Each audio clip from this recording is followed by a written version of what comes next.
Hi, my name's Adam. I'm a game designer at Kite Games, and we're developing Southern Strike 5. Today I'm going to talk a little bit about the generals that are in the game, some of the battlegrounds that you'll be playing on, and the new doctrine system that we've brought to the game.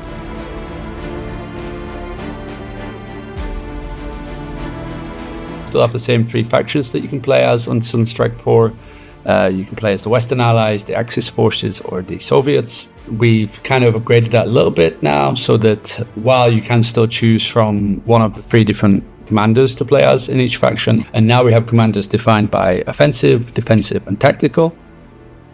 To take the Western Allies as an example, we've got Montgomery and Patton, which were also in Southern Strike 4, but now we've got Bernhard Freiberg, who was quite important in certain parts of World War II, especially some missions like Monte Cassino, which is one of the missions in Southern Strike 5.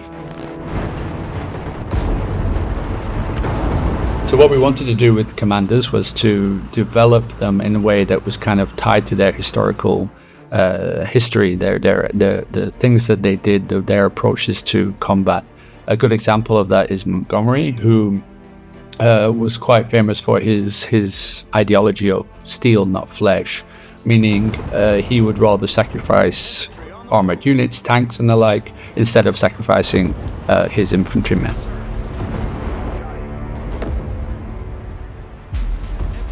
And that was an approach that we kind of used for his set of skills, where his skills are more about defending and using the infantry you have and keeping them alive as long as they can. But that's just one of the unique commanders that we have. The others are all unique in all different ways, and it does depend on the faction that you're playing as. Get onto HQ. Call in some reinforcements. So for the Axis forces, we have two new commanders that we've introduced into the game. We've got Heinrich and we've got Rommel. Both are quite well known at the time. Heinrich is our defensive commander for the German side, for the Axis forces, more about building stronger defensive locations, setting in place and having a very secure front line to defend from. Rommel is obviously one of the most famous commanders in World War II. He's more about focusing on mobility, as his historical tendency was. And if you attack from the sides, you're going to get more damage with your tanks there. Reroute our troops. Don't let them flank our positions.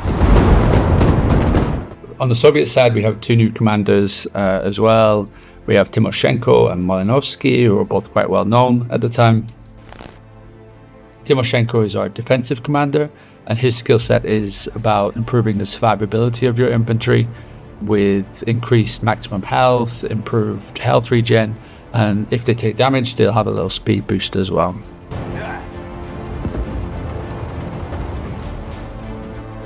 While Malinovsky, he's more about really forcing the assault, being very aggressive. Actually, he has an active ability, which some of the other commanders have, and his is to, if you activate it, you can essentially give your tank some extra damage during that period, at the cost of potentially receiving more damage. So it's kind of a risk reward.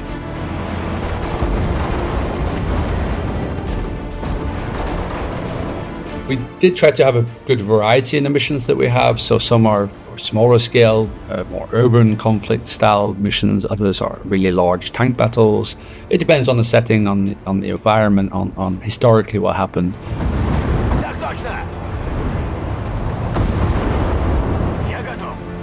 While we do try to stick to the historical elements of each operation or each conflict, we still have to remember it's a game. We're trying to be a little bit more about leaning towards the entertainment side of it rather than too much about the historical accuracy. So it's more of a foundation for the experience, and then using those as ways to make fun gameplay.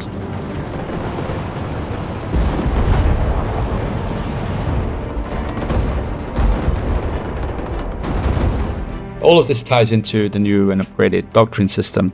We wanted to really enhance that again so that we could push this player kind of driven strategic element to the forefront of Southern Strike 5.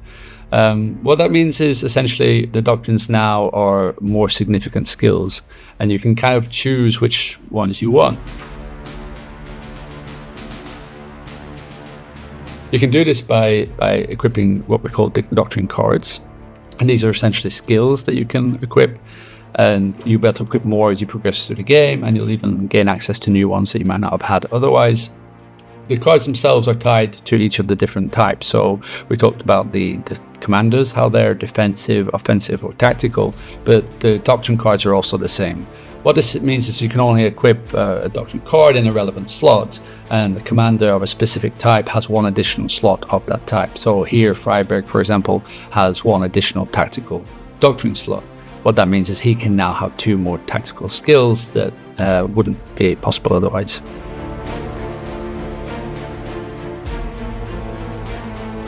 Doctrine cards themselves, they give you one base ability. For example, field repair will let you repair any kind of critical damage by using an item within that armored unit. Or tactical smoke will allow infantry units to throw smoke grenades and field of vision. Those are just a couple of examples for the tactical side, but there are quite many available in the game, and you can really customize, pick and choose how you want to play.